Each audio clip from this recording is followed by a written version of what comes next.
There is a porch somewhere right now where a man sits with a cup of tea in the late afternoon. The light has softened the way it does when the day has been long but kind. He's not in a hurry. He's not going anywhere. He's been thinking about 7 things. 7 things most of us only learn after we've lived them. The Stoics wrote them down 2,000 years ago. Marcus Aurelius, Seneca, Epictetus. Men who lived through plague, exile, and chains. They paid for these lessons in full and left them for us, hoping we would hear them sooner than they did. Most of us don't. Most of us spend decades discovering the same 7 on our own. So tonight, let me share what they found, and what the man on the porch is still finding. These are the 7 lessons that always seem to arrive too late. The first lesson is about time. Marcus Aurelius, a Roman emperor who lived through war and plague, wrote a single sentence in his private journal. Confine yourself to the present. He wasn't being poetic, he was being practical. He had watched men around him spend their whole lives chasing the future, the next promotion, the next campaign, the day everything would finally settle down. And he watched those same men reach the end of their lives realizing they had never actually lived in any of them. The present is the only thing we are spending, not the future we are planning, not the past we are replaying, the hour we are in right now, the conversation, the moment. That is the only currency that matters, and the only one we cannot get back. The man on the porch knows this now. He thinks about his brother sometimes, the hours he thought he'd have later, the conversations he figured he'd get to. He didn't always get to them. The Stoics were trying to warn us about that. We don't always hear them in time. The second lesson is about the battles we choose. Epictetus, a man who was born a slave and became one of the most quoted philosophers in history, taught one core idea. Some things are in your control. Some things are not. It sounds simple. Most people spend 20 years not believing it. They argue with people who weren't going to change their minds. They try to control outcomes that were never theirs. They burn through energy on circumstances that were going to do what they were going to do regardless. And underneath all of that effort is a quiet question they are not asking themselves. Is this battle even mine? The wisdom Epictetus offered is not surrender. It is precision. The man who knows which battles are his fights them with everything he has. The man who doesn't know burns himself out trying to win wars that were never about him. The man on the porch thinks back to a stretch of years in his career when he tried to change someone's mind. Someone who wasn't ever going to change it.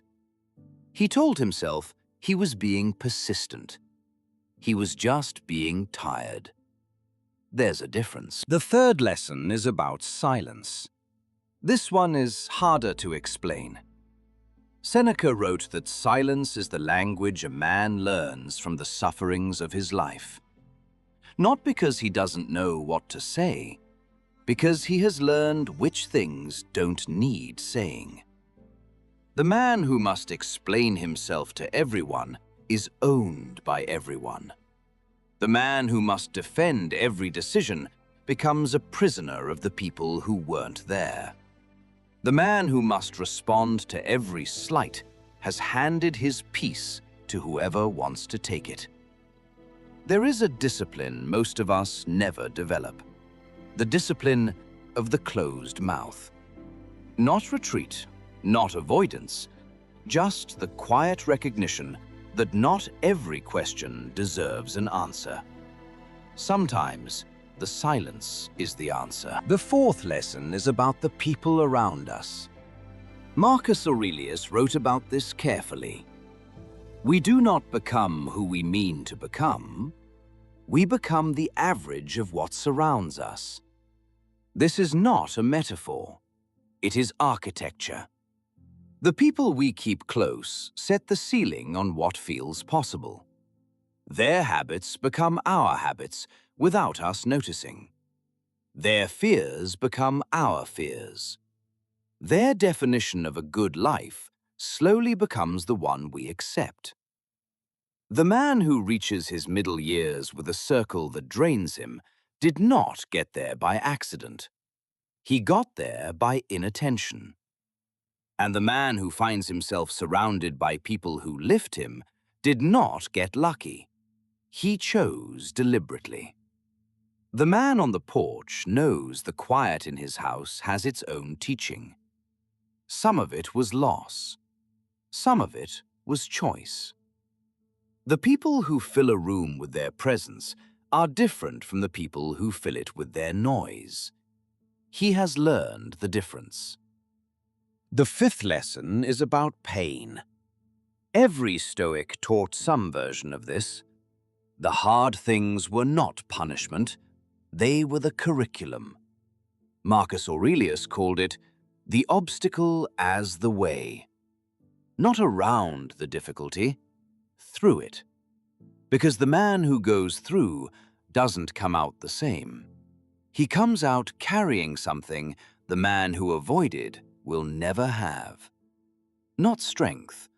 That is not the right word. Knowledge.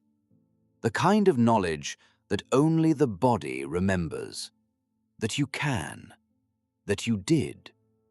That the thing you were afraid of didn't end you. Pain is not asking us to enjoy it. It is asking us to look at it. To find what it is teaching, and to use what we find.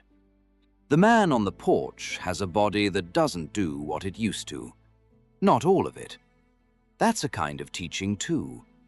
It has taught him which things actually matter, and which things he was just pretending mattered. The sixth lesson is about comparison. Most of us spend the first half of our lives running someone else's race. We compare our starting line to theirs, our pace to theirs, our position to theirs. The men who have lived enough stop entirely. Not because they have stopped caring, because they have finally understood the race they are actually in. Seneca wrote, "It is not that I am brave, it is that I know what is worth fearing." The fear of falling behind is the fear of being measured, by measures that were never ours, by people who weren't watching anyway. The only fair race is the one we run against who we were yesterday. The man on the porch has offered his thinking to people who weren't ready to hear it. He used to feel rejected when they didn't take it.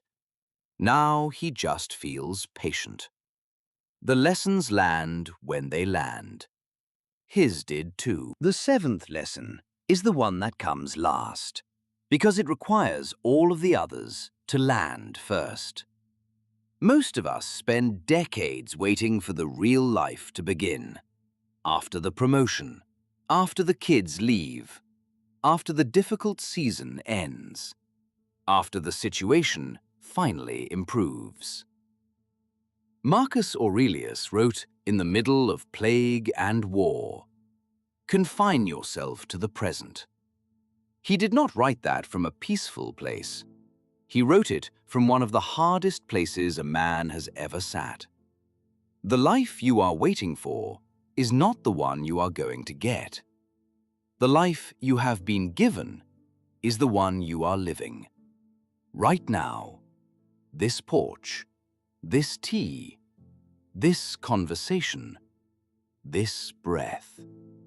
This is what comes after everything you thought you were waiting for. This is the one that is real. That's the 7. 7 things the Stoics already knew. 7 things the man on the porch is still gathering. 7 things some of us have found, some of us are finding, and some of us are still on our way to. Maybe one of them just landed for you today. Maybe you've already learned them all, and you're here to be reminded. Wherever you are in the 7, you are not behind. You are exactly where the lesson can find you. What comes after is quieter, but you are still here, and so